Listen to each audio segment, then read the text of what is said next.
I mean, almost to the point of being brainwashed to spend our money. And I didn't know this until I went to, in 2006, I did a research visit at the Center for European Economic Research in Mannheim, Germany. And one of my colleagues who was German basically said to me that he's blown away by how much money Americans spend. He said in Germany, he said we pay more in taxes than you do. We have lower incomes than you do, but we save 5 times more than you do. So basically, when I heard that, what it made me think about is all the different ways they go into making consumption and buying things like part of your culture, and they start this very early. Ultimately, the stock market could crash if the consumer is no longer able to keep on with their buying addiction. Who is it? Ray Dalio, who's a really smart guy. I really like Ray Dalio. Ray Dalio pointed this out. He's been saying this for a while. He basically says that he makes the argument that consumers, to feed their addiction, think of it like a crack addiction. So consumers, in order to feed their crack addiction, to spend, they basically keep doing it, even if their income drops and corporations stop paying them as much money as they did before. But they still keep spending. And then what eventually happens is that they run out of money, right? So then when they run out of money, banks come along and banks say, "Oh, don't worry about it. We'll finance you. We'll fund you. We'll give you the money you need to keep your spending habit going," right? So you get your crack on credit, right? The dope dealer says, "Don't worry. You can just owe me. You just owe me," right? So ultimately, when that dope dealer is offering you credit on your crack, well, what's a crackhead going to do? A crackhead's going to keep on smoking because they're not thinking about the future. They're thinking about the present. They're not into delayed gratification. They're into instant gratification. That's why they smoke crack.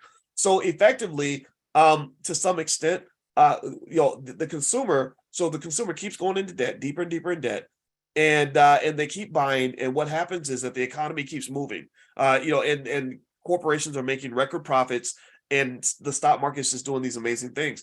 Well, eventually, the system can't sustain itself. Eventually, it breaks down. So eventually, the consumer can't get any more credit. The consumer realizes that they're way over their head. They can't keep paying insane amounts of rent. They can't keep borrowing to maintain a lifestyle they can't afford. They're eventually forced into some sort of frugality. And they argue that the student loans could be part of that catalyst that pushes the issue for the consumer. And when that happens, what you're going to see is that companies like Target and others, Target, which is already going through a lot because they're dealing with a boycott from some ads that they ran, but Target and some other companies are going to start losing money because consumers are just not going to shop as much at retailers. So he's saying that this is going to occur, and when it does occur, it's going to cause the market to drop. I don't think that he's wrong, but at the same time, he could be. So I would say to you, keep your eyes open for a market correction. If you see one, then that could be a great buying opportunity because these companies go down, but they don't go out. They're constantly adjusting. There's a lot of pressure on them to make money, and they know how to do it well. So here's what else he says. He says that the widely followed strategist, so this guy is followed by a lot of people. He predicts the S&P 500 to finish 2023 at 3,900, which is 9% below where it is right now.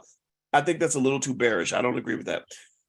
Excuse me. His forecast is well below the average of 4157. So most Wall Street strategists are predicting that the S&P 500 is going to stay flat. Most of them are predicting that it's not going to go up much further in 2023, but a lot of people are predicting that 2024 is going to be just beautiful. So what strategy does that lend itself to? Well, if I'm a consistent investor, then I'm going to use every extra penny I have to just buy into the market now because the S&P is here. By the end of 2024, it should be up here.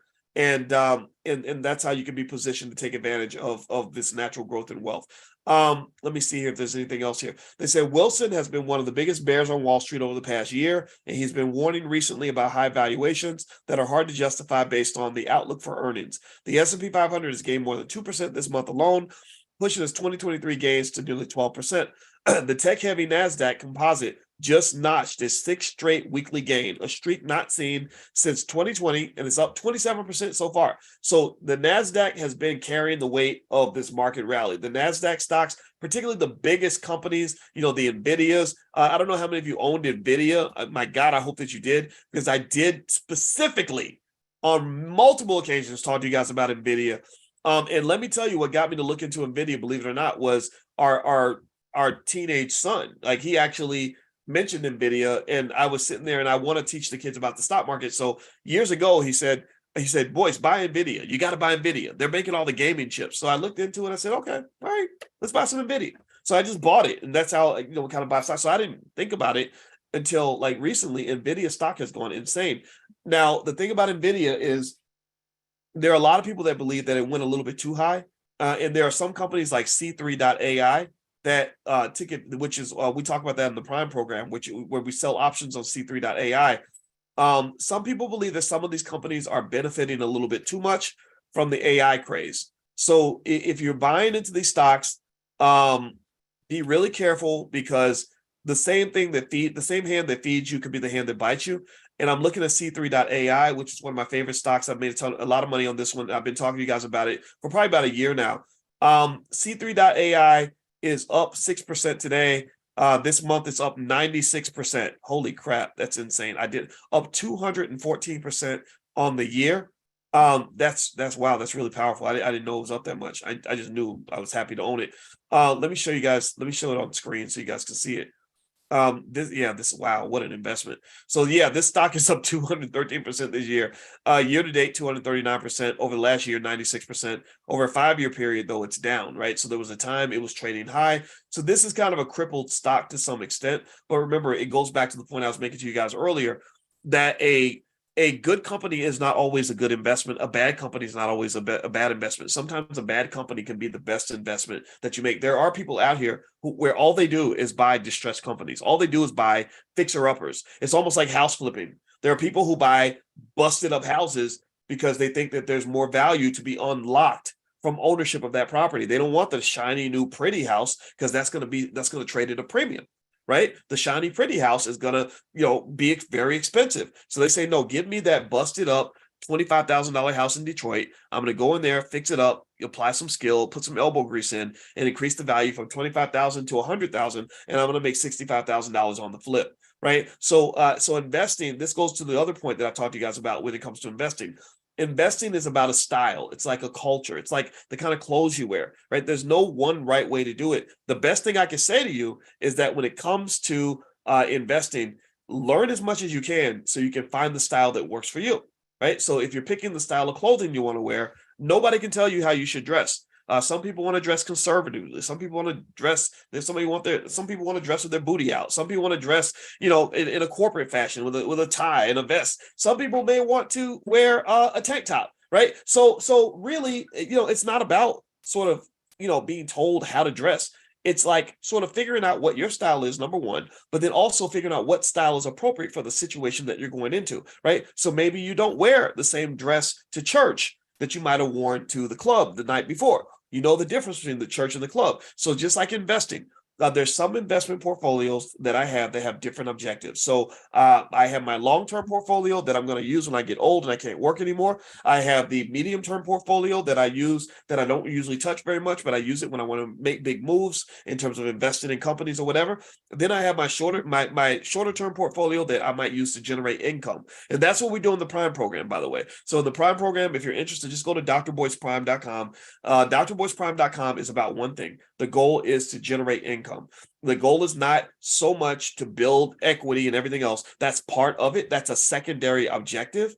The number one goal is to create a portfolio that allows you to consistently extract income that you can then use for whatever you want to use it for. That's what I do. I have my stocks that I sell options on, and it only works for certain companies. It doesn't work for all of them. And with that money, I take that money and I send it to my wife and say, okay, let's pay down the credit cards, or let's pay the mortgage or whatever. Right. So feel free to go to drboyceprime.com if you want to learn more about that. Also, at the convention, I think we'll do some kind of stock option gathering at the convention. I got to figure out what we can fit in. And so if you want to get more information about the convention, I encourage you to go ahead and get ready now, because we're definitely going to sell out. Like we're all, in fact, most of the tickets are already sold. So if you'd like to join us or sponsor or whatever, get a vending table, just go to allblacknationalconvention.com, and also on my website, boycewatkins.com. There's information about the convention there too. All right, so let me answer a few more questions that you guys submitted in advance. Let's see. I see a question from Emily. She's asking, thank you for all your great teaching. You are welcome. I have learned so much and did my first investment after I enrolled in the BBS. Very nice. Much love and respect. My question is, if a stock is doing really bad, do you sell, or is there a formula you use to determine when to sell a stock? That is a really difficult question. That's really difficult. I will tell you when I sell. Here's the thing. I start when it comes to thinking about when I sell a stock, I start with the rule of rich people. The rule of rich people is that people don't become. Let me ask you this: does a rich person have more stuff or less stuff? Does a rich person own more assets or fewer assets than a poor person? Let's say that money didn't exist. Let's say that there was no money. There's no such thing as money yet. So you have to figure out who the rich guy is, right? We talked about this a little bit before, but we'll go into it a little bit more now. So does a rich person tend to have more or less? The rich person tends to have more. They have an abundance, right? They have more, whatever it is, whatever you value, there's more stuff, right? So to get more stuff, you got to kind of be an accumulator, right? So a person who has a hoarding personality, who accumulates things, they're going to tend to be wealthier than a person who gives things away, right? So if you hoard and you protect what you have, then you're going to have more stuff, which means theoretically you're going to be richer. If you're constantly giving things away, you're very generous. You're giving to others, but you're not giving to yourself, so you end up being depleted, right? And this even applies from a social standpoint.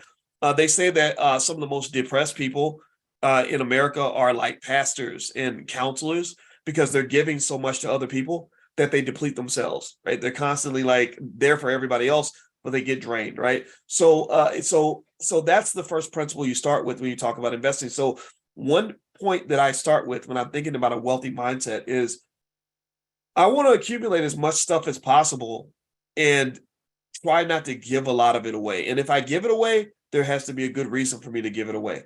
Or in fact, the goal is to maybe even make it an investment as opposed to just charity, right? Even with my kids, when they want money from me, I say, what am I investing in? What are we accomplishing here that's going to make us all better off when I give you this money? Because I don't want to just give you this money so we can just waste it. Let's figure out how we can do something with this money where it's going to pay the family back, right, in some meaningful way, right? So effectively, what I would say is, when you're talking about when to sell your stock, I only tend to sell my stock for 2 or 3 reasons.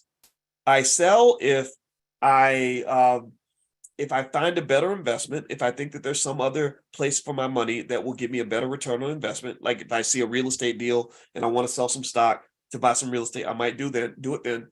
I might sell if I need the cash. Sometimes things happen. This is why you own assets, is it gives you financial security. Well, remember, security is protecting you from something. What are you being protected from? Well, you're being protected from this monster called life. Like life can be beautiful, but sometimes it can be ugly, right? This monster comes in and tries to break in your house and disrupt your spirit because this problem occurs and you need money in order to solve it. So financial security means I have all these assets here so that if the monster of life comes and tries to attack me, I can defend myself. Right. So accumulate. So that's the second reason I might sell, is if I just need the cash. A third reason I might sell is for diversification purposes, right? So, for example, with NVIDIA stock, there was a guy on TV who owned NVIDIA, and they were talking about NVIDIA because NVIDIA was just kind of the place to be with AI. And they said, you sold NVIDIA. Why did you sell your NVIDIA stock? And he said, I didn't sell it all. They said, well, do you think the stock is going to go down? He said, no, I think it could go up. They said, well, if you think it's going to go up, why would you sell? He said, because I don't want to have all my more than a certain percentage of my money in one place. So you diversify. So in 2020, when the stock market was going to the moon, all I do is talk about the stock market. That's a big thing for me, right? When it was going to the moon, I started selling. I said, when the party gets crazy, I don't want to be a buyer. I want to be a seller. So I started selling some of my stock, shaving it off the top, and I put a bunch of that money into real estate, right? I did that because I realized I was overexposed in the stock market and underexposed in real estate. And so you got to, when you see things going up, when you see things going well, a smart investor doesn't just keep a cool head, right? Remember, fear and greed are your enemies. If you get too caught up in fear or greed, you're going to lose money, right? But another thing a smart investor does is when things are going good, they say, okay, what could go wrong? And how do I use this opportunity to protect myself? Like it's summertime. I need to start storing nuts for the winter because winter is always coming. A crash is always coming. A decline is always coming. So when you have that relative in your family who tells you, oh, well, the stock market is going to crash, right? You say, absolutely. Of course it's going to crash. It crashes all the time, right? So you protect yourself, right? So those would be three reasons I sell. Remember that wealthy people have that buy, borrow, and die strategy that we talked about in class, where they buy stuff, they hold it, and when they need money, they borrow against it. They don't sell it because if you sell it, you have to pay taxes. Rich people don't like taxes; they're allergic to taxes, and so they borrow against it, and then they die, and they pass it to their kids. So really, getting that money to the finish line is really the main goal. But you could have, obviously, like anybody else, along the way, you want to enjoy your money too, and I think that's perfectly fine. So those might be some reasons that you might want to sell. But and then sometimes people sell for tax loss reasons too. Like if you're making money, a lot of money on the left side, and you have a big loss on the right side, you might sell your dead stocks at the end of the year so you can write that off on your taxes. So that's another reason why some people sell. Or more simply put, if you just think it's a bad company, you don't like the dynamics of the company, it's not your cup of tea, maybe it's too volatile, maybe you're just sick of watching it go down, or you don't believe in the stock anymore, I think that's okay too. All right, so let me see, next question. Okay, so Donald, your question is about covered call options. We talked a little bit about options earlier. I'd rather wait until prime class to kind of hit options, so bring that question to prime class. drboyceprime.com if you want to join us when we talk about selling options and making money, stuff like that. Let's see here. Next question. Okay, because let's see, I do see, Donald, that you did ask if you have $100,000 to invest in stock that you can sell options on, how much money could you make per week from that investment? It depends on how you look at it, but I don't think that, say, $2,500 a week is out of the question. So literally you could generate $70,000 to $100,000 a year in income off a $100,000 investment if you pick the right stocks and if you protect your portfolio in the right way. So that means that some of your money would go toward buying the stock, some of it would be going toward protecting your investment with puts to make sure that you don't get hammered if the market drops, like Coinbase is doing right now. But yeah, I don't see a reason why a person can't make at least $50,000 a year off a $100,000 investment if you take that strategy. So just feel free to join us in class. drboyceprime.com is where you can go if you'd like to join us. Polly says, I just finished paying off my credit builder loan for 2 years. Now they're giving me two options. One, pay out my money, or two, I can leave it as a CD or let it mature. Okay, so you have a credit builder loan, you just paid it off, and they're letting you, they're giving you the option to pay out your money. Okay, I don't know what you mean by pay out your money. If you pay off a loan, I guess I'm not sure what money you're referring to, but I guess leaving your money in a CD, that's a slow conservative way to grow your money. There's nothing wrong with that. If you are a conservative person, then CDs can be fine. They're paying more than they paid before. But if you are a person that wants your money to grow a little bit faster, or you're willing to take a little bit of risk, then maybe you can get a hold of your money and invest that in the stock market. I like to kind of be in control of my money. I don't really necessarily like my money locked up for long periods of time. Liquidity is something I enjoy. So, it's kind of up to you, because remember, if you lock your money into the CD or whatever, there is, you're giving up time for money, right? They're basically saying, let us hold your money for a certain amount of time so we can use it to do whatever and make money from your money. And then we'll give it back to you at the end, right? So that's not a bad strategy. But I can say I don't own any CDs. I did that a long time ago, but that's not so much my thing. But it might be your thing, and it's totally okay. Let's see. Natasha says, do you have any thoughts on the Webull brokerage app? I hear Webull is fine. They're offering 10 to 24 free shares for opening an account. That's nice. Yeah. I don't believe in having all your money in one app though. But Webull, the reviews I've seen have been fine. I don't have any reason to dislike Weeble. Let's see here. Mr. Jan Jasmine says, oh, you're asking about direct public offerings. Okay, so direct public offerings, how do you invest in direct public offerings? Let's see here. Well, you know what? That sounds a lot like IPOs. I got to look up the difference between a direct public offering and an IPO. But an initial public offering or direct public offering, either way, that's where you can buy shares in the company, before they actually are traded on the market, right? So it's like offered directly to the public. I think that they're kind of overhyped. I think IPOs and all that are a little bit overhyped. But you can. I know with TD Ameritrade, they allow you access to IPOs and DPOs. There are other platforms you can do that, but I don't think there's any sort of magic formula to it, to be honest with you.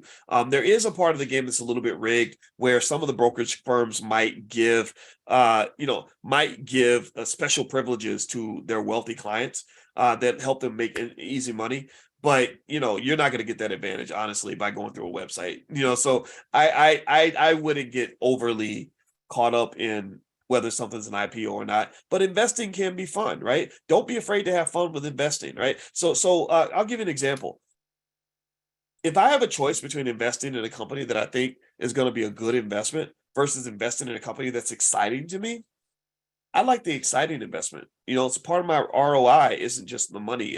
It's knowing I'm a part of the game. I'm a part of something that's really cool. So I invested in NVIDIA, not just because I thought the company could do well. I invested in NVIDIA because I like gaming. I like that industry. I like knowing that my family's wealth is tied to how many people are playing video games. I thought that was the coolest thing. Or I would buy stock in McDonald's in front of the kids just to say, hey, see that McDonald's right there?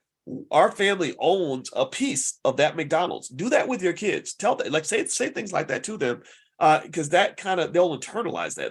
They'll start to feel, they'll start walking with their back straight a little bit. Like they really will. Like especially I find that this like you guys know, I assume we have a Black business school for children. It's at blackmillionairesoftomorrow.com.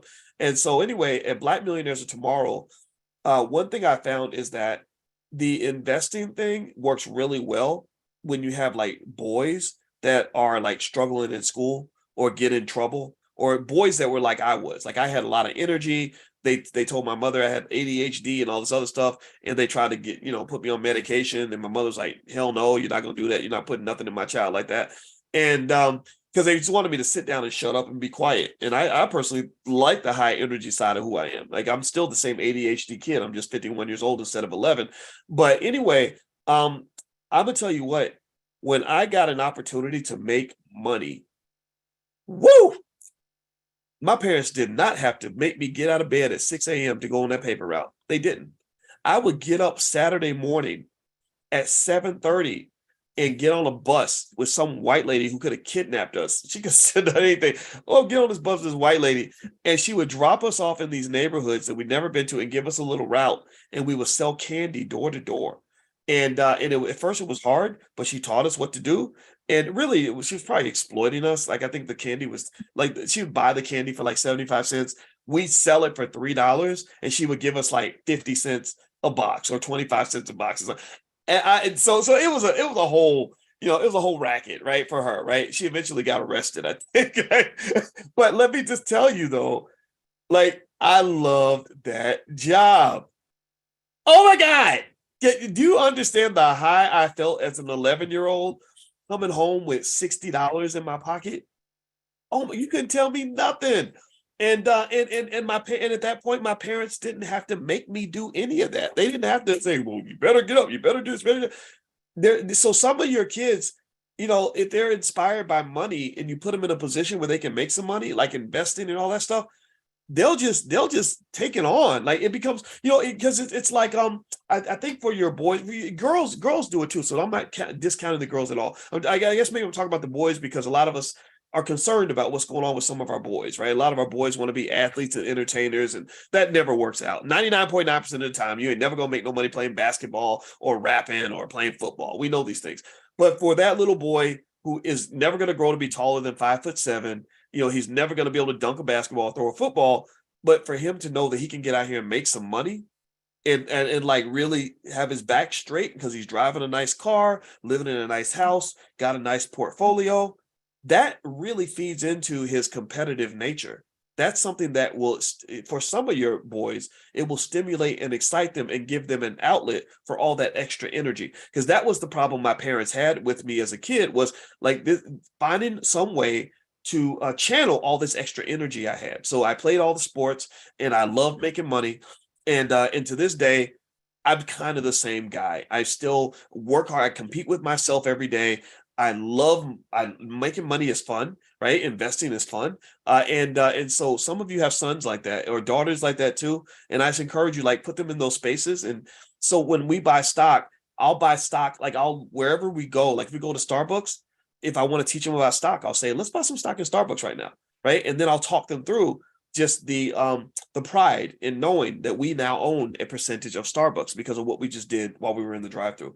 Those are some of the best financial lessons you can give your kids. You don't have to necessarily make them read big old books and go through a whole class all the time. Just those little nuggets will stay with them for life. I guarantee you. But if you want more, we do have, our Black Millionaires of Tomorrow program is really good. Feel free to go to blackmillionairesoftomorrow.com. Well, during the summer when your kids have nothing to do, this will be something that will change the trajectory for life. Because what I did was I took all these advanced financial concepts and I grinded it down to baby food, so that even a 7-year-old, we have 4-year-olds that go through the program, but if you have a 9-year-old or a 14-year-old or something like that, they go through the material. Offer them like a reward, like, for every module you create or that you complete, I'll give you $20 or something like that. And when they go through that, they will have a financial literacy. So this is a guarantee we make in the Black Business School.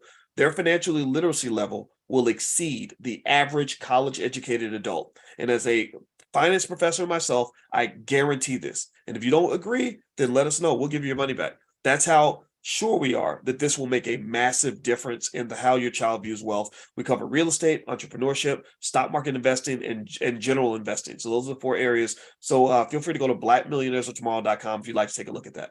All right, so let me answer a couple more questions, and I actually have to bounce out of here for a meeting, but we're going to meet again next Tuesday for stock market class. Linda is asking, I wanted to cash out my stock. What will be the process? I'm drowning. I still have to work and can't breathe. Oh my gosh, I'm so sorry to hear that. I buy stock monthly, but I'm really clueless. I've joined the Prime. Okay, and also watching Squawk Box and the halftime report. Do you guys have consultations? Wow. Okay, there's a lot of questions there. First thing I'll say is you might want to make sure that you kind of relax yourself. I see a lot of tension here, a lot of financial anxiety, and my wife happens to be a therapist, and when we created the Black Financial Therapy Department in the Black Business School, we dig a lot into financial anxiety because money makes people nervous and it creates all these emotional reactions. Sometimes they're good, sometimes they're not. If you want to take a look, my wife does have a workbook on financial anxiety. I put it on my website, boycewatkins.com. Feel free to go there and take a look at that. Maybe working through that can help you kind of deal with some of that. That's the first thing. The second thing I'll say is that when it comes to learning investing, you're not going to learn everything overnight. The best way to learn it is to imagine that you are learning how to be a rapper. So imagine if I said, I want to be a rapper. I know I have a lot of friends that are rappers, Killer Mike and Ice Cube and guys like that, right? So if I called them and said, hey, I want to be a rapper, it's not like I would go take a class on how to be a rapper. That's not going to work. I can't walk in. I also can't just walk in the booth and, with my lyrics and just start rapping.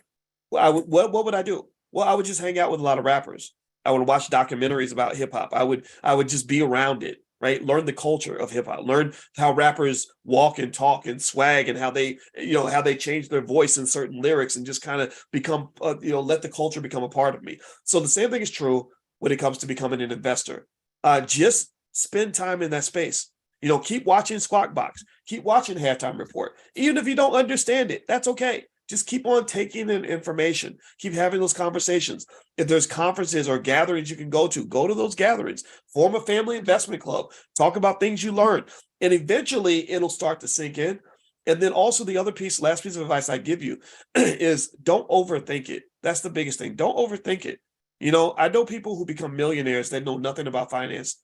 And all they did was they followed the Burton Malkiel model from this book, A Random Walk Down Wall Street in 1971, where he showed monkeys how to invest. And the monkeys threw darts at a wall. They literally threw darts at a wall and randomly picked stocks. And the monkeys had more wealth than some of the Wall Street experts. And they also built more wealth than every person who didn't invest. So the biggest mistake you can make when it comes to investing is to not invest at all.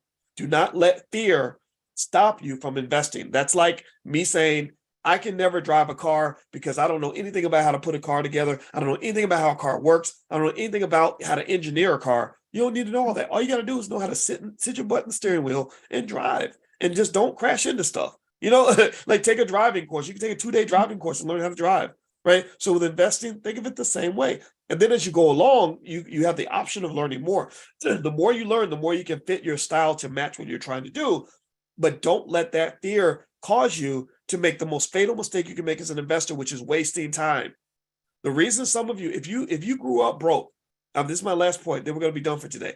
If you grew up broke, if you grew up struggling, if you grew up without resources, the number one reason you grew up without resources, in addition to the fact that racism and all that was very real, is because a lot of time got wasted. A lot of time got wasted. If you were born in the 1980s, somebody could have started investing for you in the 1940s and the 1950s, just buying little shares of stock here and there, here and there. And those assets would have grown into an amount of money that would have put you in a position where you never have to work for anybody for your whole entire life. But what happened? Well, they didn't know what was going on. They didn't know how to invest. They were intimidated by it. They thought investing was for white people, or maybe they were so busy struggling that they didn't have time to think about putting money to the side. But I can tell you, for those of you that had grandparents who thought that way, who could see that vision, you're probably doing very well financially. I'll give you a good example. This is the model for what you're going to build for your family over the next 2 or 3 generations. This is your 2070 model. This is what your grandkids are going to get to see. Okay, let me tell you about this family. True story.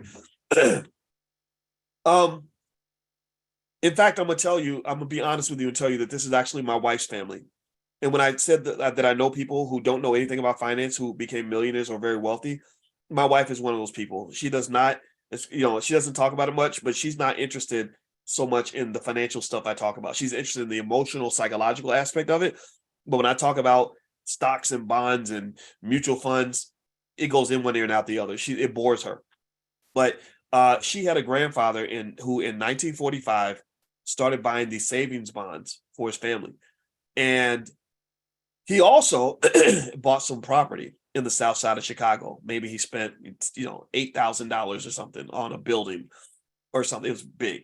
And 2 interesting things that happened in that family that I thought was fascinating was, number one, by the time Alicia got to age where she was trying to buy property, those savings bonds her grandfather bought in 1945 had grown to such a massive amount of money that she was able to use that as a down payment on her first property, putting her on a wealth trajectory, because she was then able, she didn't have to pay rent anymore, right? Okay, so that's the first thing.